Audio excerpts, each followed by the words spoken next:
So if we look at short answer B, some of the stuff that we could go through and do is write down what information you've got. So we've got 9 grams of hydrogen. Consumed when reacting with excess oxygen. Then how many grams of water are produced? So I'm being asked for grams of water. Right? Okay, so if we set up an equation, grams of water,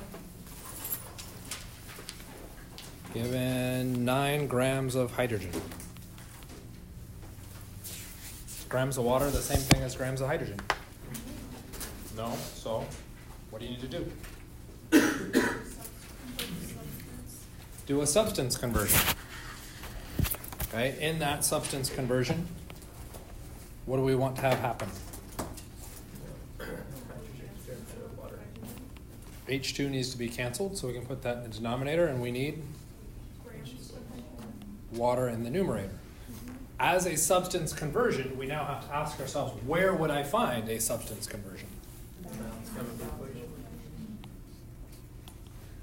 Do I have a balanced chemical equation yet? No. So we can go through and do it. We know we're reacting hydrogen. What are we reacting hydrogen with? Plus oxygen gas, so we have the O2. And we know this produces H2O. Is that a balanced chemical equation? No. So what do we have to do? Balance it. I believe that's right now. Yep. Okay, so we could now potentially drop numbers into our conversion.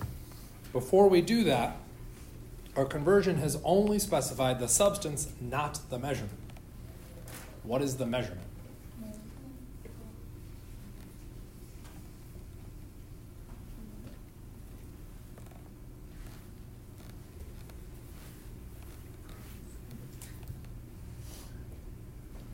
I've heard 2 answers. Initially, I heard a gram answer get shouted out. Okay. Does our chemical equation give us grams? No. No. It would give us a counting unit. That counting unit is moles. This is where it is super important that if you slow down and address each of those individual steps or individual questions, you can ensure you're getting the proper units being dropped in at the proper time. Okay. Now that we have our full units, now we can deal with our numbers. The numbers are 2H2O, 2H2. Those would be the numbers directly in front of the hydrogen in the water. I will get a lot of people saying, well, isn't that just 1-to-1? Can't I just ignore it? Yes and no. When you're right, yes, you can ignore it. Okay. When you're wrong, no, you can't. The issue is, how do you know?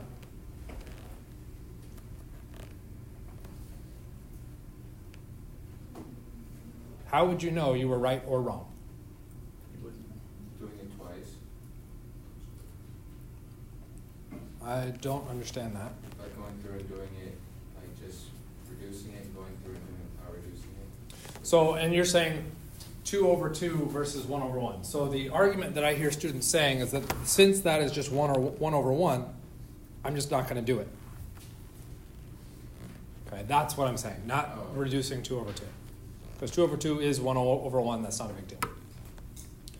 Okay, and I'll get students say, well, because it's 1/1, I don't have to show my work for that. Okay. So one argument is that your units won't cancel, so it doesn't align. So you're just making up that your units shift. Okay, I would agree with that argument. That's a big problem. You're just saying it happens, and you just happen to be right that it happened that way. Okay? But it's still going to come back to the question, when would you find out that it was okay to just say it was 1-to-1 and ignore it versus actually writing it out?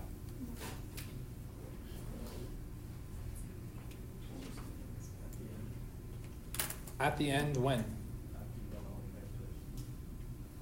But even then, would that have told you that you needed to show it or not? You're going to find out if you needed to show it or not when you get the answer marked wrong.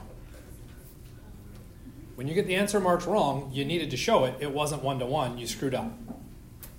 It's a bit late in the game at that point to realize that you needed to show your work if you're getting it wrong already. Okay? So the argument isn't, well, I shouldn't have to show it because it's 1-to-1. You have to show it because it's not always 1-to-1. And the instant you go through and make the assumption that it's always 1-to-1 is when you will get it wrong. Okay?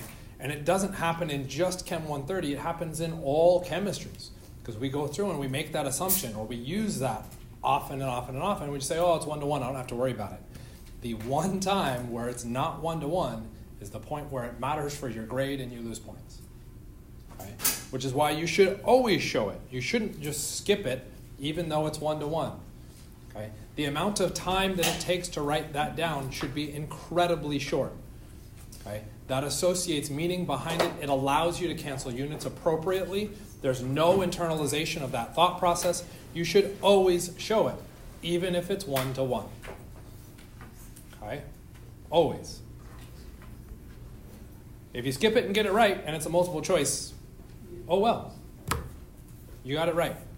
But if you get it wrong, that's where it becomes a problem. Okay, I have a question about the problem now. So instead of doing from the balanced chemical equation first, I did 1 mole of hydrogen. Pause. I know where you're I going. just didn't know which one to go first, if that matters. We'll address that. Okay. So we looked beginning to end, hydrogen, water. The measurement unit was the same, so really we needed a substance conversion. The substance conversion's in the chemical equation. So we could address the substance. We have to acknowledge that the measurement from a chemical equation is in moles. That's why that got put in there. We can drop in the numbers. That would do a fantastic job of converting substances. Does it do anything to cancel out units yet? No. Grams of hydrogen does not cancel moles of hydrogen. And I can't cancel partial units. It has to be the entire unit. So starting with this conversion factor, a lot of people tend to have a hard time with. And the reason for it is it didn't simplify anything.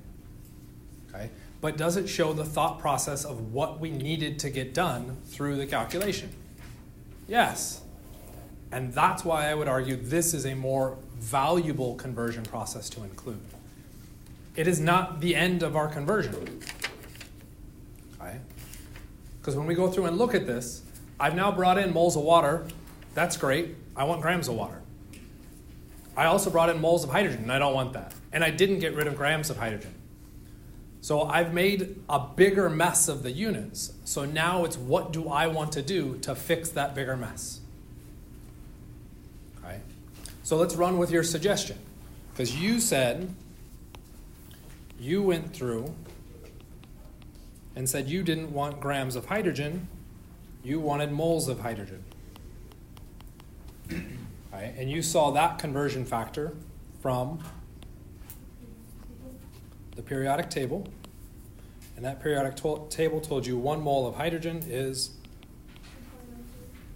2.02 grams of hydrogen. Okay? Is that switching the order of those two do anything as far as the calculation goes? No. It's just a question of the meaning of why you're doing it. That's it. Okay? What I'm trying to push behind these processes is not this is how you solve, but this is how you think about solving. Okay? What I care about is the intent behind each of your actions. That's my primary goal. Okay?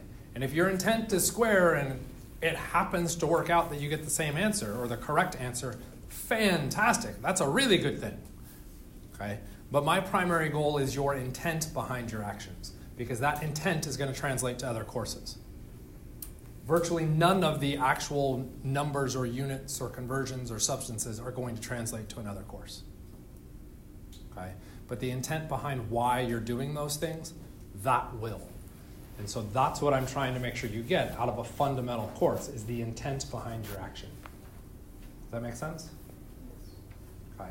So, do you oftentimes see people jump from red to purple and then blue? Yes. Why are they jumping to purple? Why do the periodic table conversion first? You don't want grams of hydrogen. Could I convert grams of hydrogen into milliliters of hydrogen? You're like, no, you can't do that.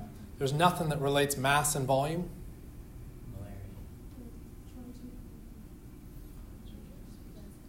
Okay. Molarity would be for a solution, not a solution.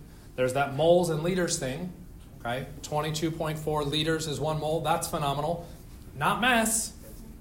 Density. Can you look up a density for hydrogen? Yes, you could absolutely go from grams to milliliters. Perfectly fair game. Right? You would have to know that density. Is that useful? No. Why not? What's that? I don't need grams. The whole point is to get rid of the grams of hydrogen. No, grams of water. Okay? There becomes the issue.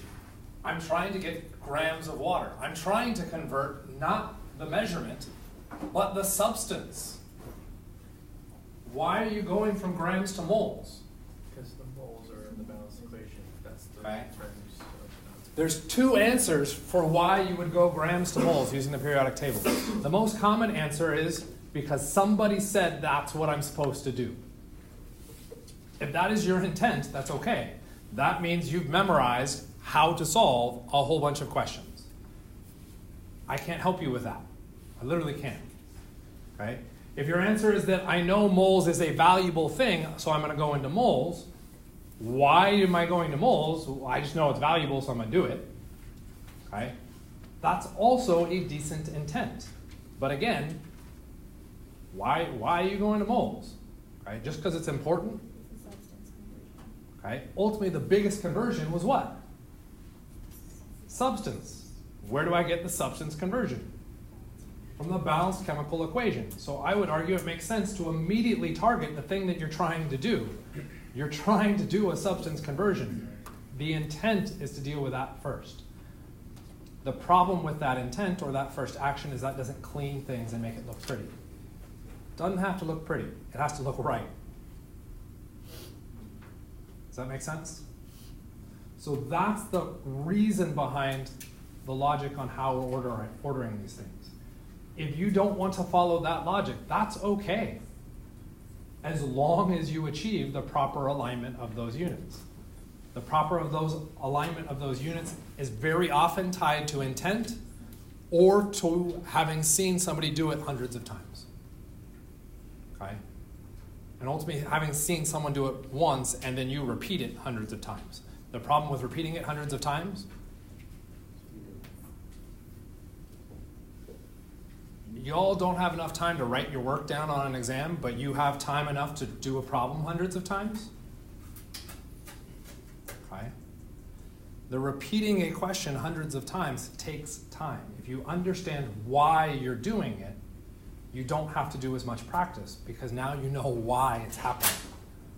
Does that make sense? Okay. So that's why I'm really trying to push the intent behind your action. Less so the actual calculation. The order does not matter. Okay? Even with this calculation, are you now done? No. We got rid of the grams of hydrogen. That was fantastic. You also got rid of the moles of hydrogen. So you need to get moles of water in the denominator. Okay? I need moles of water to show up in the denominator so that it can cancel. And what else do I want? Grams of hydrogen and grams of water. I want grams of water to show up in the numerator. Why? Because that's what you get. That's what I'm trying to answer. Where do I find that conversion factor? The periodic table. And I get 18.02 grams of water is 1 mole of water.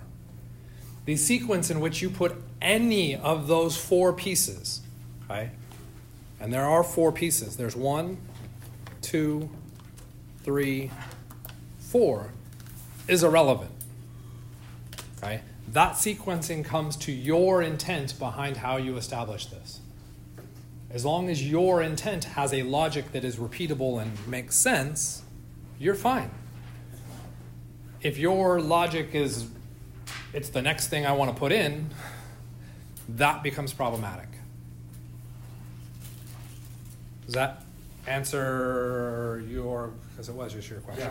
Yeah, I just had a quick question with the last two. So I always thought you had to have something to cancel out. Like you've only got in the third one, you've got 1 mole of hydrogen and then it's 2.02 liters of hydrogen. In the very next one, you only have H2O. Don't you need to have something?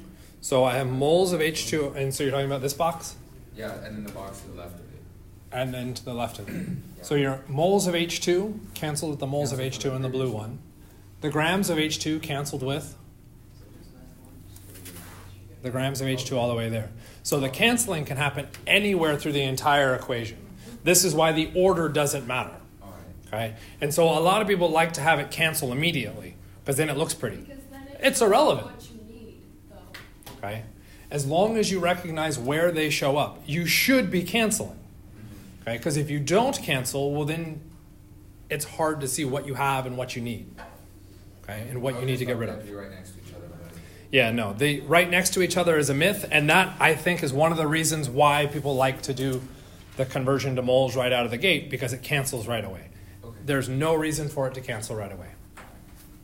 Okay, absolutely none. Except that it looks pretty. Okay. But ultimately, does the work there look the same regardless of which order you put it in? Yeah.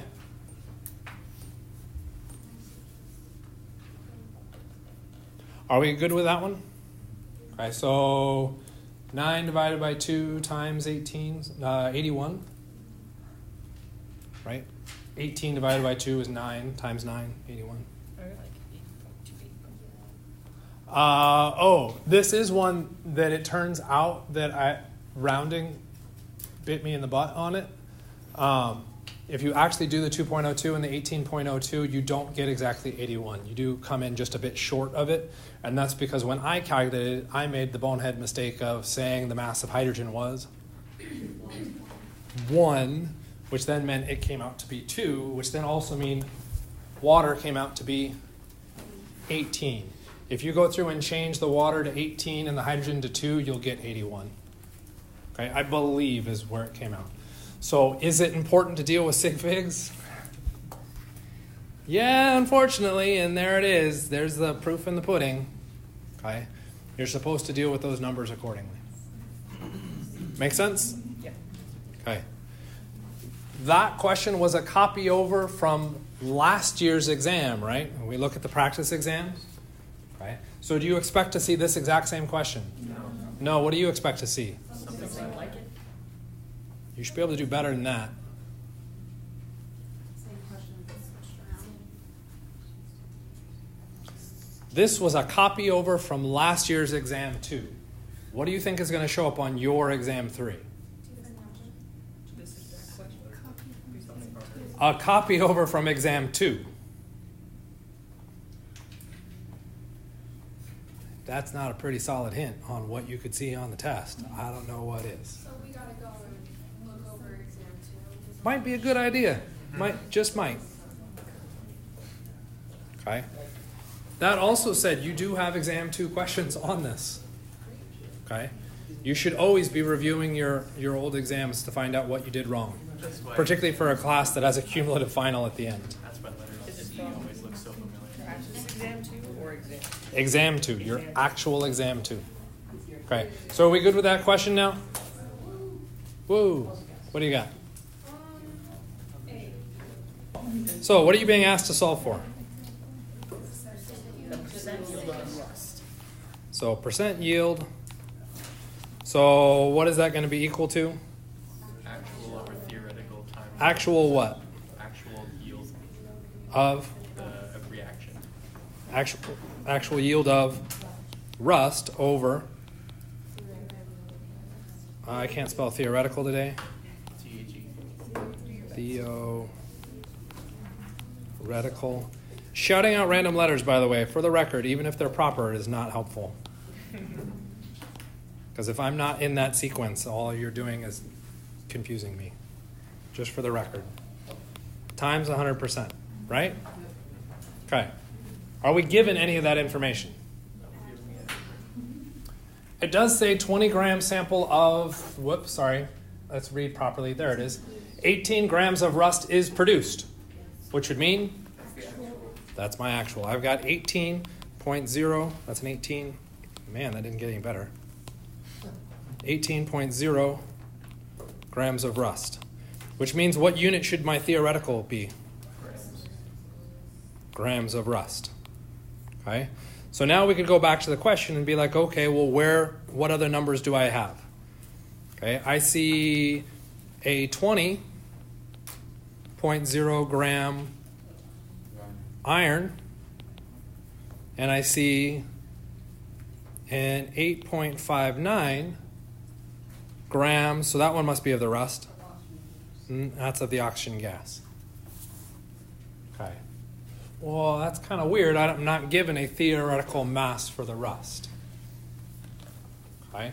I am told that these two things react with each other in a combination reaction. So we could start to jump out and say, well, maybe this is iron plus oxygen to then make rust. Okay, so what would the formula for that rust be? Why Fe2O3? What is the charge on iron?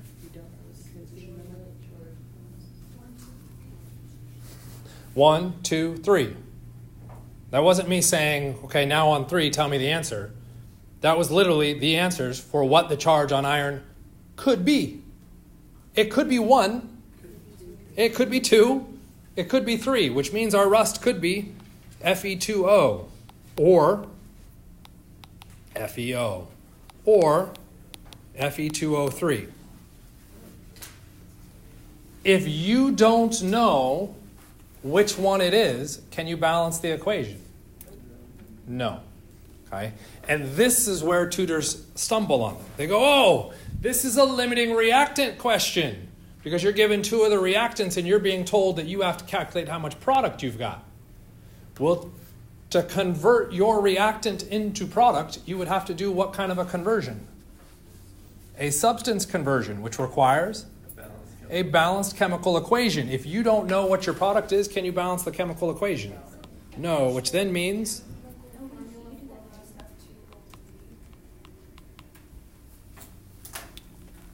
we can't balance it. Okay? And this is where people stumble with it. Okay? There are a variety of different oxidation states for iron, which means there's a variety of different formulas for rust. How could we possibly convert the grams of oxygen into grams of rust if I don't know that conversion? You can't. So then how do you figure out the theoretical grams of rust? I wonder if there was another useful piece of information that Einstein built upon. The conservation of mass. The conservation of energy and mass, and in particular here, the conservation of mass. If 20 grams of iron react with 8.59 grams of oxygen, how much rust did I make? 28.59 grams of rust. All I have to do is add those two numbers up.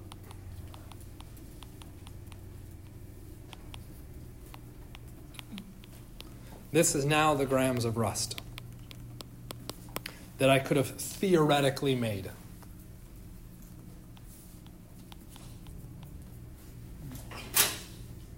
Can you take 18.0 divided by 28.59 and then multiply it by 100? So you mean really all I have to do is add two numbers and then just divide? Yep. This is why we talked about conservation of mass and how I specifically referenced combination reactions. Okay? It trips a lot of people because you immediately start saying, oh, we have to do this big, long, complicated thing. You don't have to. You don't. Is there no way to find out the formula for rust? Couldn't you use the charge for oxygen? The charge for oxygen is -2. What's the charge on iron?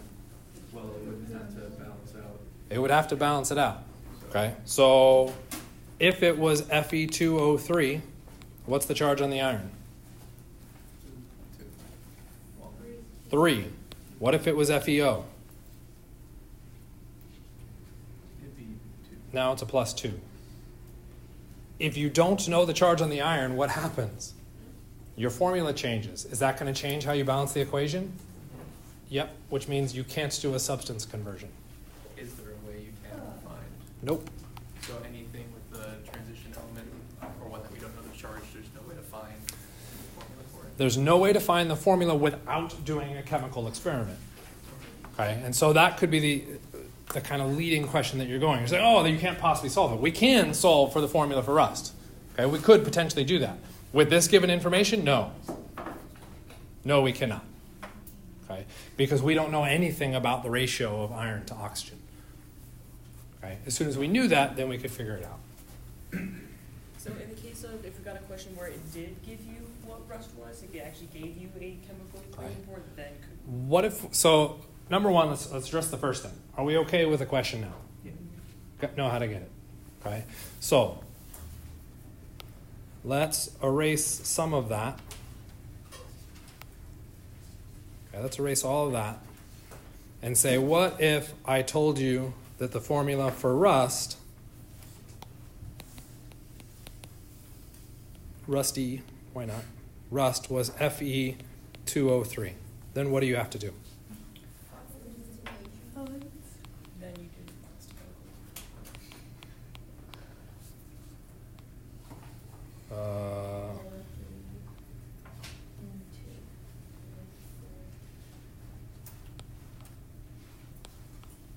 I shouldn't have this much trouble balancing it. I apologize. 4. Did I do it?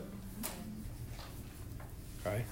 If you were given, I already forgot the amount of iron, 20.0 grams of iron, and then the 8.59 grams of oxygen, how would we figure out the theoretical yield? You do a conversion. You'd have to do a conversion. We'd go grams of iron into moles of iron, into moles of iron 2O3, into grams of Fe2O3. Then what do we do? Same thing for this one. This would now become a limiting reagent calculation. Is that long and involved?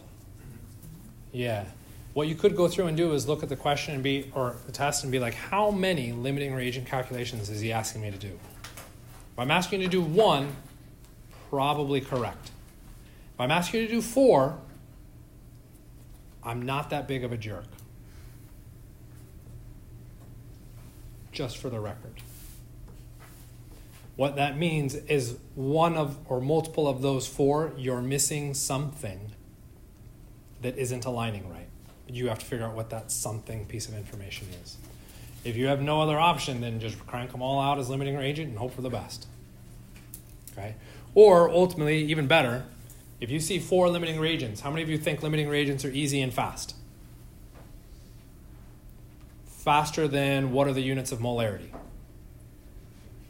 Okay. Which question should you answer first?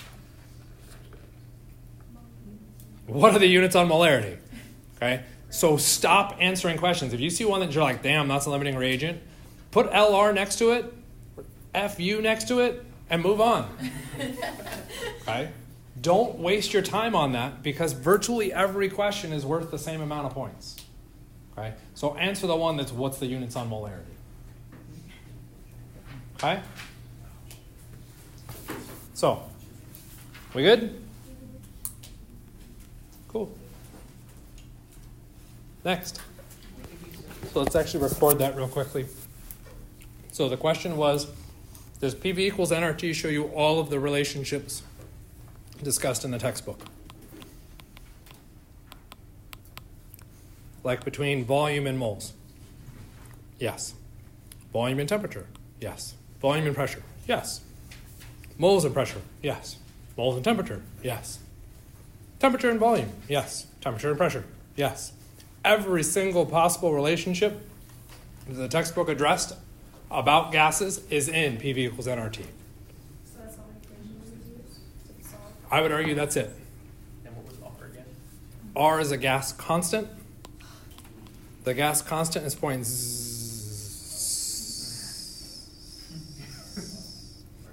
Is there another 0?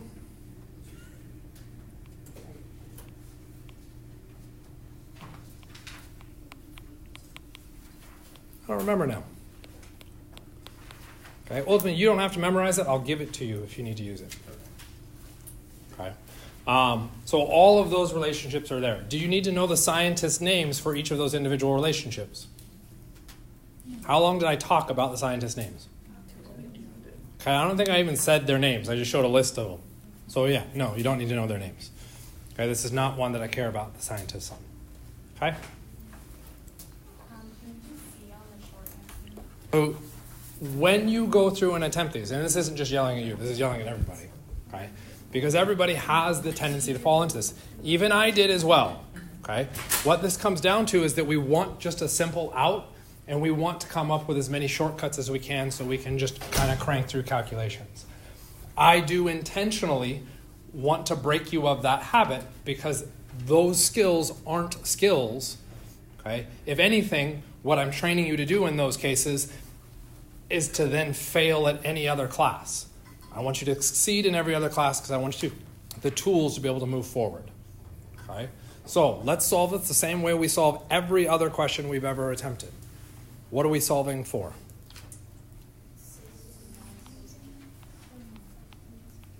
So much. I'll come back to that. So much. Seconds of molecules of caffeine. God, that's a lot of a huge unit to go through and write. Maybe I want to come up with some kind of abbreviation for that. Seconds of molecules of caffeine. Okay. What am I given? Okay. In this case, we're actually given a bunch of information. Bless you. We're given seconds of things. What else are we given? The grams of caffeine. Grams of caffeine. Gox. Okay. We're also given a chemical formula. Why? It's in there. Just because. Maybe we need it. Maybe we don't. Okay. Which of those two things do you want to start with? Grams of caffeine. Okay. Why do you want to start with grams of caffeine? Because that's what's given. It's what needs to get. One second of things is also given, so I don't accept grams of caffeine as what's given. It's a measurement in a substance. You need to convert those into something else. Okay. If you want to start with grams of caffeine because it's of caffeine, I will accept that as a valid explanation. Okay. Where should we place that? Numerator or the denominator? Why do you want it in the numerator? Because that's what you want to convert. It's grams of caffeine, right? The answer. Okay. And if we look, our substance, caffeine, shows up in the numerator all the way through. Okay. I don't really feel like writing caffeine all the way out, so we'll do grams of caffeine. What was the number? 0.03.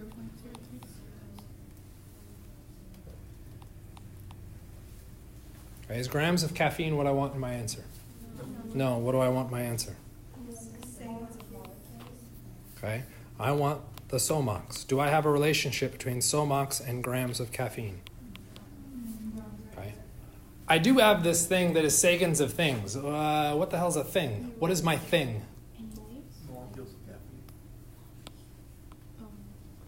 That thing, in this case, is molecules of caffeine.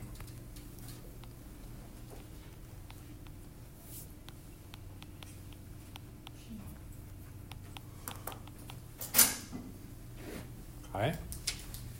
So yes, that is seconds of molecules of caffeine. Seconds of molecules of caffeine. Awesome, I could use it because that says SOMOC, that's SOMOC, except this goes to grams of caffeine and that goes to molecules of caffeine. Can I use my Sagan's conversion? No.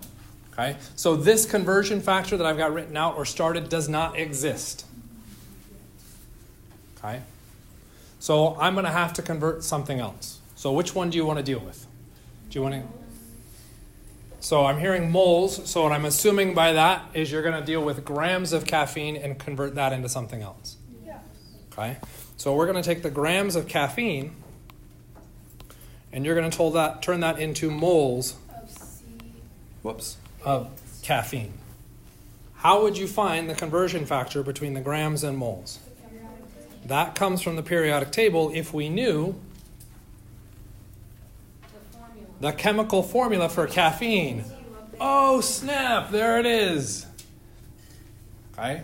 It's given to you in the system or in the question. Okay? So we have 8 carbon, so 8 times 12.01. Hydrogen, 1.01 times 10. Nitrogen, 14 times 4. Oxygen, 16 times It's 94.22. 2. We add all of that up and we get 194.22 grams per mole. 194.22 grams, 1 mole. Okay? So cool, then we're done. No, because that says moles of caffeine. What do I want? I want seconds of molecules. So I can set up yet another conversion. In that conversion, I need moles of caffeine to disappear. And what do I want? Molecules of caffeine. What do I want? I want the seconds of molecules of caffeine. Does that exist? No. Our seconds does exist, but that ties seconds of molecules, not moles. So what do I got to do? Change moles to molecules. Okay. I can convert my moles into molecules. How do I convert my moles into molecules? 6.022 times 10 to the 23rd molecules is 1 mole. That would be Avogadro's... Don't write Avogadro's equation on the bottom.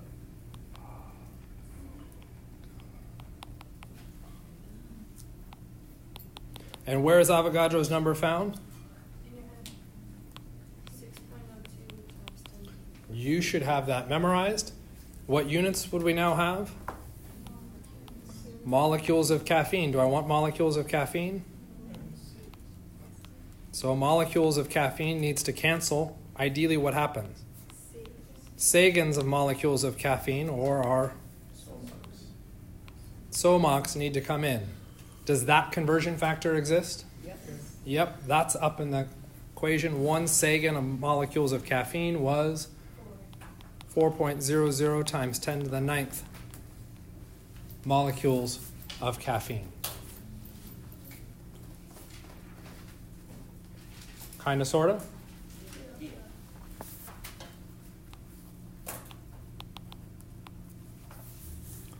A lot of people get irritated and frustrated with this question. And to them, I say, maybe you should be listening to what I say when I talk about a process for how to solve and not just the answer. Okay? That said, if you just memorize answers on how to go through and solve, how many times did this kind of question show up? Showed up only once on the whole exam. Yeah. So if you get this one question wrong because you memorize the process on how to solve all the individual chemistry questions, you lose one question, you get every other question right. If you look at how the point values spread out, you would still have over 100% on the final or on the exam. Okay? So you don't have to follow the process. Okay? But the point of the process is that it does not matter what units I throw at you as long as you know what those things are equal to. You now have to scale out and think about those pieces. That is absolutely harder, okay, without a doubt.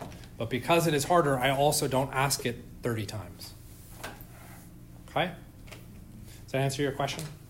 Sufficiently embarrassing too? Yeah. If it makes you feel better, I embarrass tutors with this one too. Okay. Other questions? D? So we're good with that one? I do want to point out one thing on this. A lot of students have a hard time entering things into your calculator.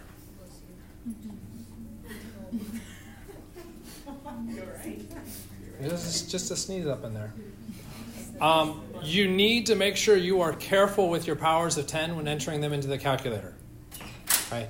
If you have any remote questions about how to enter a calculation into a calculator, you absolutely should be talking with me. Okay? I cannot help you on the exam. Okay? So this means you need to be running calculations ahead of time and comparing them out to other people to see what other people are getting or talking to me. Does that make sense? Okay, I cannot stress that enough. Okay. I would argue only one thing tricky in this question. And that tricky thing is the sequence in which information was given to you. All I have to do is switch the sequence of that information given to you, and miraculously, the success rate for people getting the question or the answer right goes through the roof. Okay? This question goes from like a 60% fail rate to like a 20% fail rate just by switching the order of the numbers. Why? What has everybody done? Just memorized a general process for how to solve things, or the general steps, by saying, well, I start with the first thing I got and I just start converting. Okay? So let's just attempt that and see what happens. Okay, so let's intentionally build this so that our work fails. Okay? Because I want you to see what happens. What are we being asked to solve? Days. Okay? The majority of the time, intentionally or not, faculty will include the most important information first. By doing that single step, they've done a massive disservice to students, because now what do? You grab a hold of the very first piece of information and you start using it immediately as is. Okay? Without the intent behind it. That intent, again, becomes critical. 63.6 miles per hour. So if I decide to go ahead and start with that, miles per 1 hour. And I'll get this phenomenal work, and it looks beautiful and awesome, set up perfectly. Okay? What's the big issue already with this format? Days is a measure of time. Hours is a measure of time. The answer I want for time needs to show up where? In the numerator. Where did I write it? The denominator. In the denominator. That should be a massive red flag that our intent was wrong. Okay? We just started jamming numbers in and hoped for the best. Okay, but again, we didn't see that. Wow, disappeared. We don't know. So now what happens? Okay? We need to start doing conversions, right? What do I want to have happen to miles? They need to cancel. So we get rid of miles. Am I given miles? No, I'm given kilometers. So I can't just insert miles, but I could look for a miles to kilometers. And if I go to the front of the exam, I find that is indeed present, and it is... Thank you, I needed the unit. I remembered the number, I didn't know where the unit was. 1.61 kilometers is 1 mile. The miles cancel. Okay, I don't want kilometers. So what do? Kilometers, so that it can cancel. Do I have kilometers? Yes, so 574.5 kilometers. What goes in the numerator? Just 1. There's nothing else to put there. Kilometers cancel. What do I want for my time unit? Days. What do I have? So are those the same? No. So what do I need to do? Switch hours to days. I need hours to become days. 24 hours. That is a conversion factor that exists. 24 hours is 1 day. Okay? Can someone enter that into a calculator for me? I just need the number.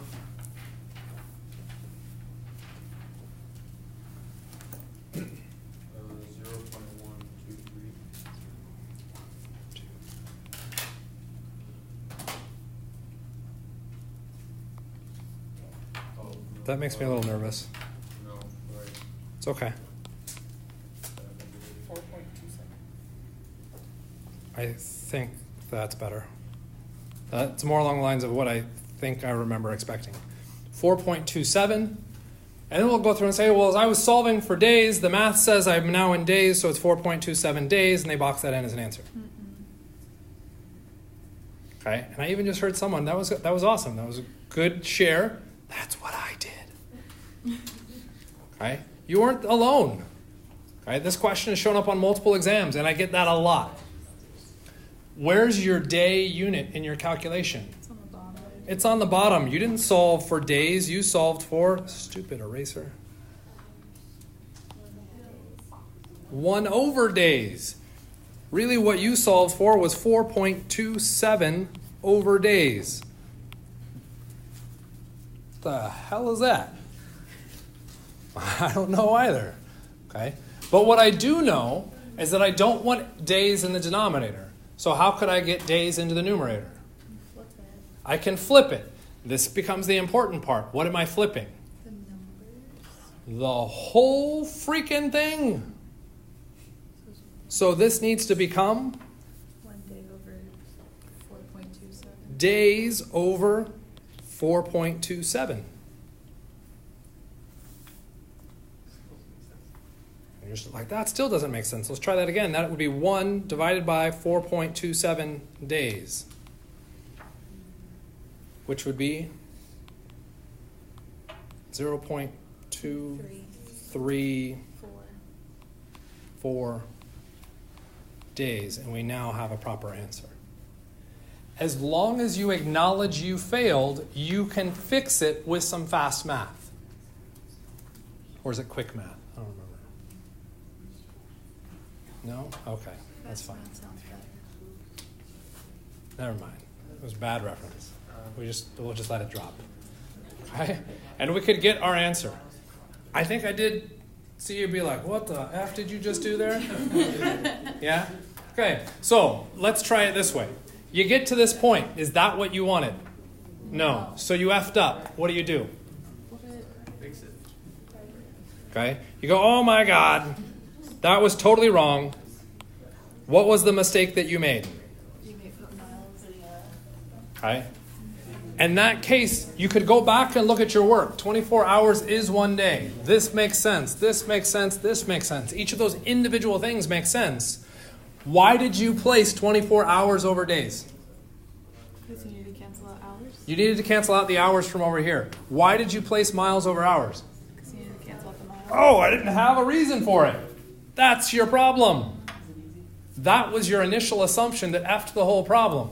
So what should you do? Are you allowed to? You're allowed to flip the 1 hour and the miles.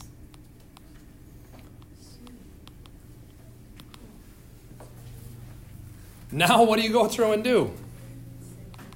The exact same thing. I don't want miles.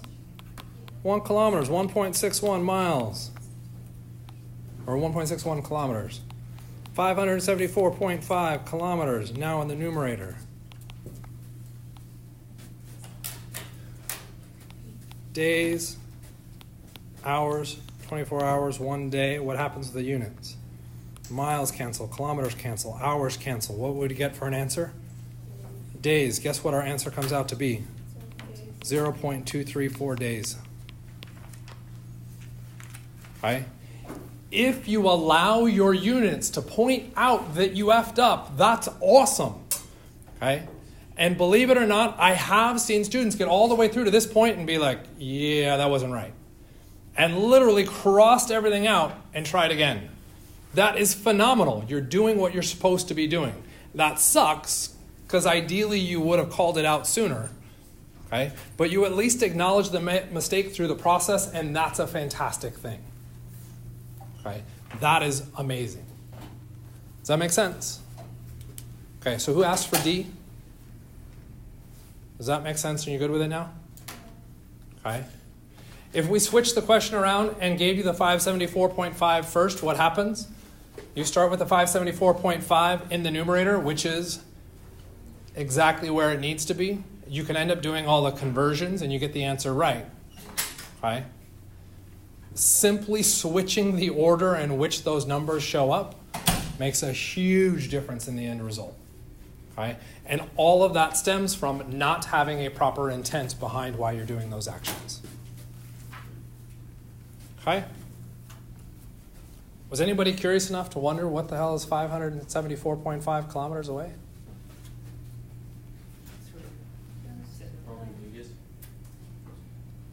That would have been a pretty good one, too. I didn't do that one, though. I was a little more family friendly.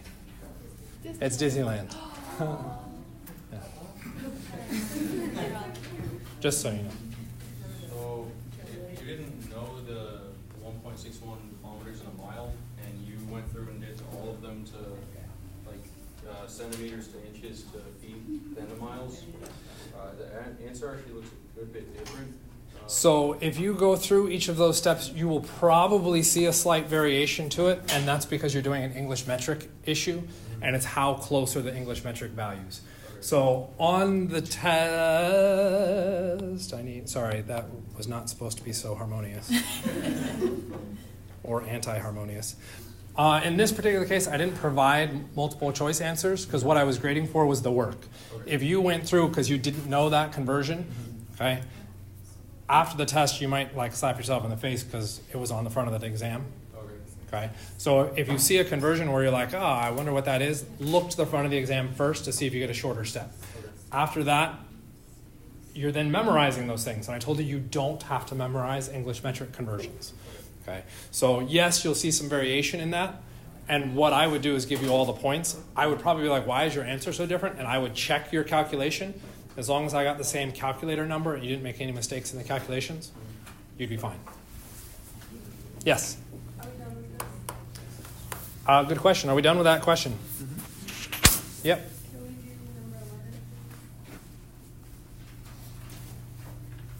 number 11? Number 11. Close your eyes if you get dizzy.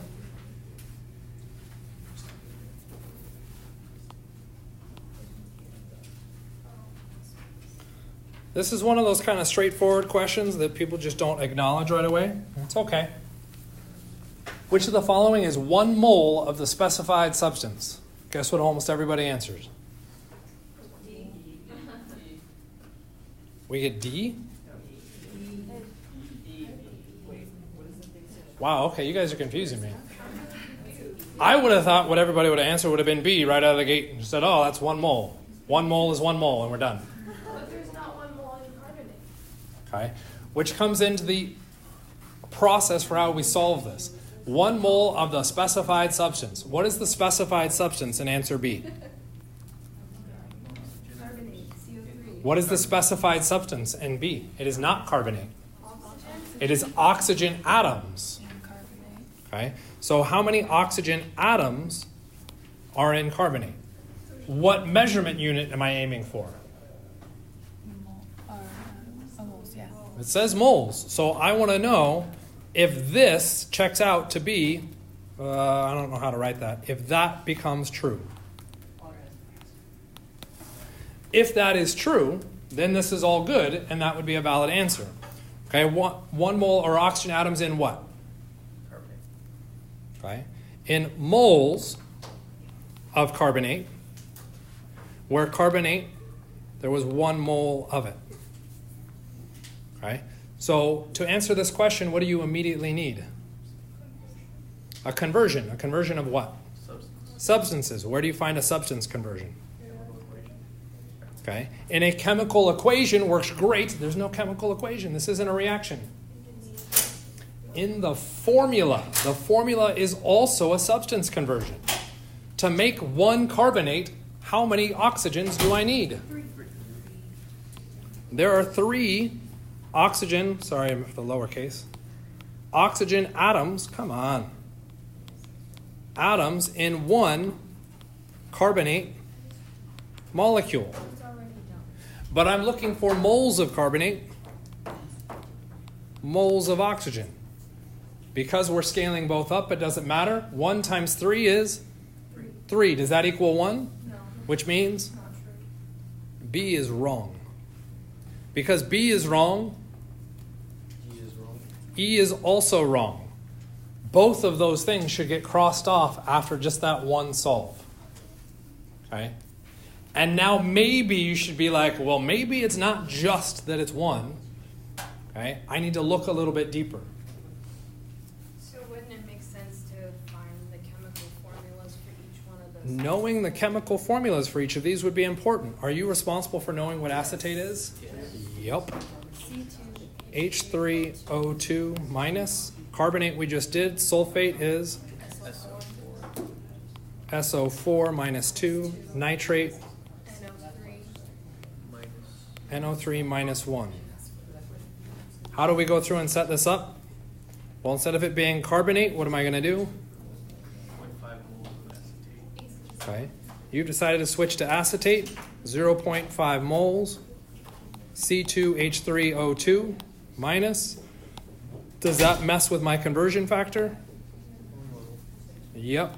Now what's my conversion factor? C2H3O2 needs to disappear. What am I bringing in? Oxygen. What is the relationship between those? There are 2 moles of oxygen in 1 mole of acetate. 0.5 times 2 would be 1. What do we have found? That's true. There's our answer. Answer's A. Okay. This question has a couple layers. You have to make sure you're reading the question, specified substance. Okay. I was at least nice and kept the same specified substance. Okay. It was still oxygen atoms for all of these. Okay. And then what are the chemical formulas for those individual complex ions? You're responsible for those, so here's where it's coming in to bite you if you didn't bother to memorize what I told you to do. Okay? Once you have those, now it's how do you interpret the chemical formula? Once you have the chemical... You could have said that a little louder, TJ. You've got your chemical conversion that you can now go through and run the calculations on. Okay? So this is strictly just a simple mole-mole conversion. A lot of people can do this conversion in their head. Okay? Are you even remotely thinking you're one of those people? If it's even like no, you're not, write it out. Okay? If it's yes, I am, then okay, I'll back off. Okay? But if there's even a slight question that you think you might need to write it down, write it down. Make sense? Okay. Can you do number 3?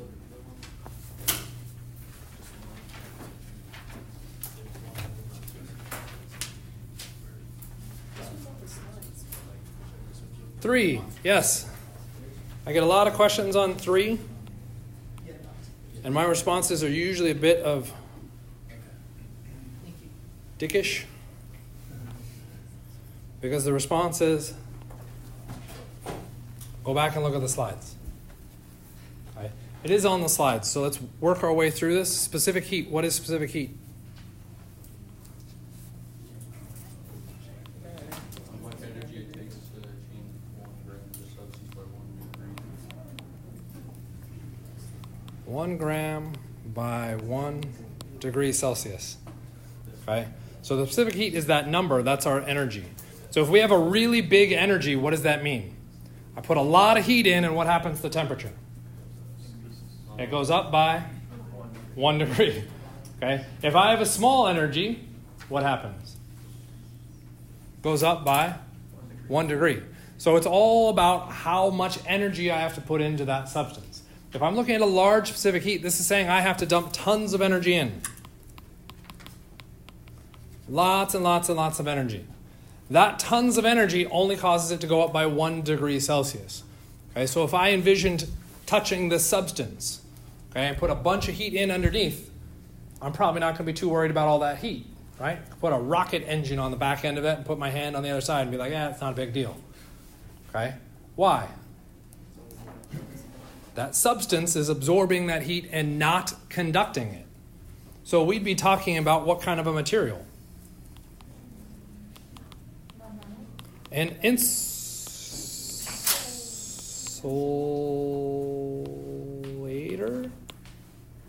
There we go, an insulator. What materials are insulators? Non-metals. Okay? And this is where the question gets really embarrassing. Really all the question is asking is which of the following substances is a non-metal? Okay? So it's now just a question of going through and looking at that list and saying which of those is a non-metal. Okay? It is a little bit more difficult because how would we differentiate or find our metals versus nonmetals? Where they are on the periodic table, it's based off of the staircase. To the left of that staircase are metals, to the right are nonmetals. So the nonmetals would be anything on the right of that staircase. Okay. What makes it more challenging is that if we go through and look, we weren't given just the symbols for all of them, we were also given names. Are you required to know nomenclature? Yes. Okay. So this is where nomenclature comes back and jumps in again. Okay. Somewhat thankfully, I gave you a relatively straightforward one with carbon. Okay. As C, there's our nonmetal. It's going to act as an insulator. It's going to have the highest specific heat. Make sense? How else could I have asked it? Which one would have the lowest specific heat? In which case the question is asking, which one's the metal? Okay, could I give you the same answer choices? No. I'm not asking that. I want it to be very clear. Okay. Specific heat is a hell of a lot more complicated than we just addressed there. Okay. This is a first pass borderline attempt. Okay? Does that answer? Yeah. Can you do 16? 16. You just said. Oh, okay. 17 kind of goes with that one. Okay, so I'll leave them both up. So 16. The molarity of a solution of silver carbonate by mixing stuff with stuff. What is our units of molarity? So what did I tell you should do immediately as soon as you see the word molarity? Moles per liter. Moles over liters. Okay. It's okay. What you might be thinking is molar as in molar mass. Separate thing. I know, they all sound the same. Okay. But molarity is moles over liters. Moles of what? Silver carbonate.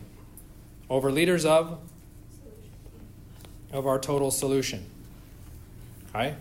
So that's what we're being asked to solve for. Okay? I'm actually going to erase that and shift that to our far right. And I'm just going to write SC for silver carbonate, and we'll see why here in a second. Are we given either of those pieces of information? That mouse is really irritating. Oh, and I can't erase it. Can I move it? Oh, yeah. Shh. Knock it off. Mock me. Fair enough, I've been mocking you. Moles over liters. Am I given either of those pieces of information? I'm given milliliters of water.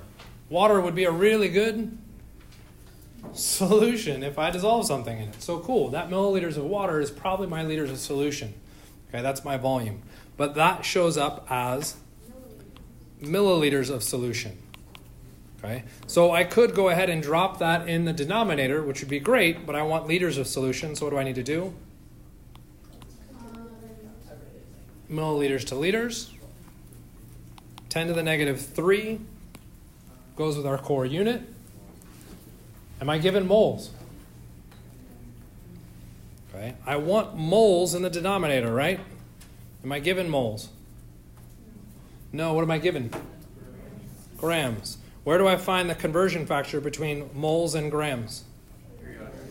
This comes from the periodic table, which we'll evaluate here in just a second. Okay? And I'll address something about what it says here in a second if you can't read that. Then I want grams of the silver carbonate, which I was given in the question, 75.0. Yep? Where'd you go? Becky, yep. Are we good? Okay. Periodic table. To use that, I would need to know what? The formula for silver carbonate. What's the formula for silver? The S one. What's the formula for carbonate? So I just look up those elements, right? But AG is 2. Ag is a +1. Carbonate is a -2. Is that formula correct? Nope. You need 2 silvers. So 2 times 107.87 plus 12.01 plus 3 times 16 equals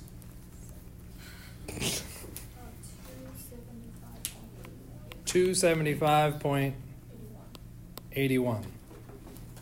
That goes in here, 275.81 grams per mole. What happens if you only did one silver? Your answer would be wrong, right? You'd be like, well, but no one would ever make that mistake.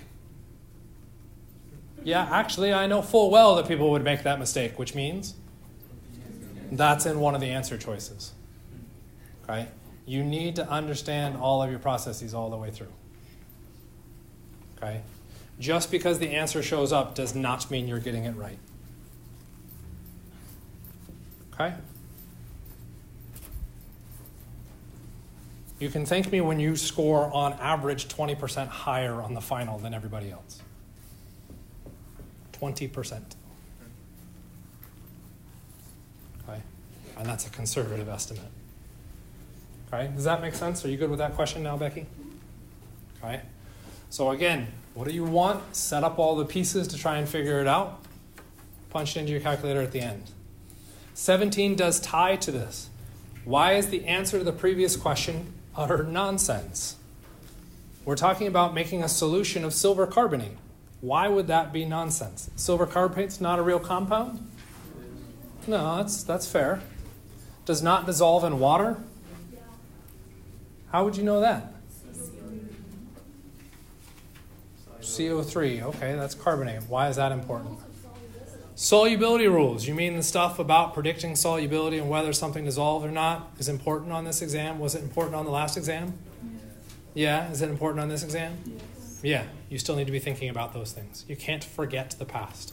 Are we given solubility rules? Are you given solubility rules? Take a look at the first page of the exam. Yes. Oh, I see. Yep, there it is, huh? Fancy that. Make sense? Which is just real You can quick, also the just- calculation for 16, I got E is my closest answer. I don't know. if anyone I got don't that. know what the answer was. Did anybody do 16? Get a number? E? E. There you go. Okay.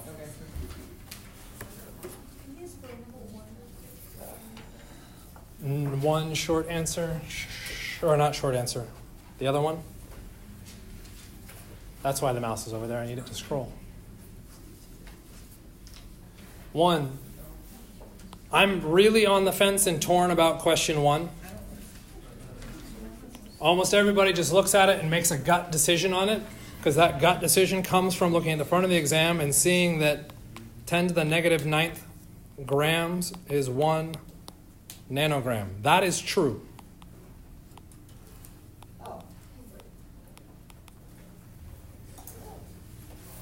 Right? So when you go back and look at it, you say, well, it says 1 gram, and that says 10 to the negative 9th, so that can't possibly be true because the number is different. Okay? Nothing about the question matches the thing in red. That does not mean it's a false statement. That just means it's possible that the numbers have been rearranged. 10 to the negative 9th nanograms equals 1 gram. To be able to make a fair comparison between these two, red and blue, the numbers need to match for at least one side. If none of the numbers match, you can't compare. So how can we set this up to compare? Which is easier for you to get? The 1 in front of nanograms or the 10 to the negative 9th in front of grams? I think the 1 in front of nanograms is really easy to get. What would you do? How do I make 10 to the negative 9th a 1? Divide by 10 to the negative 9th. If I divide one side, I have to divide the other side. So this becomes 1 nanogram equals 1 over 10 to the negative 9th grams. I don't like fractions, so let's turn that into 10 to the 9th grams.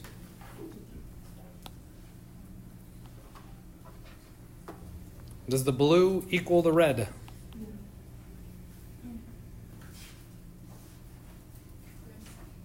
No. So the statement is false. Right?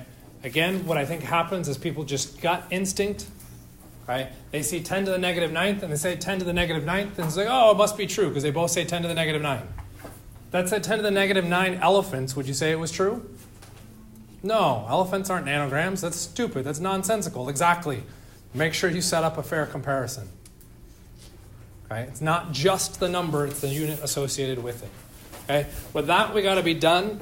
I will say that another question that has tripped up some of the tutors, and so we'll look at it really, really quickly, is E for its kind of stupid simplicity.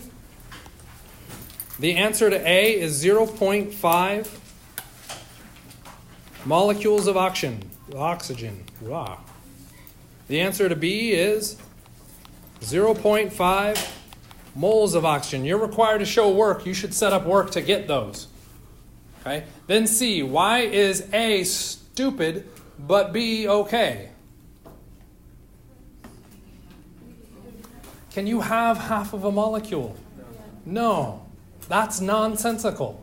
Can I have half of a mole? Why can I have half of a mole? A mole is a really big number. This question is really just asking, why did we invent moles? So that we don't get half a molecule. Okay? That's it.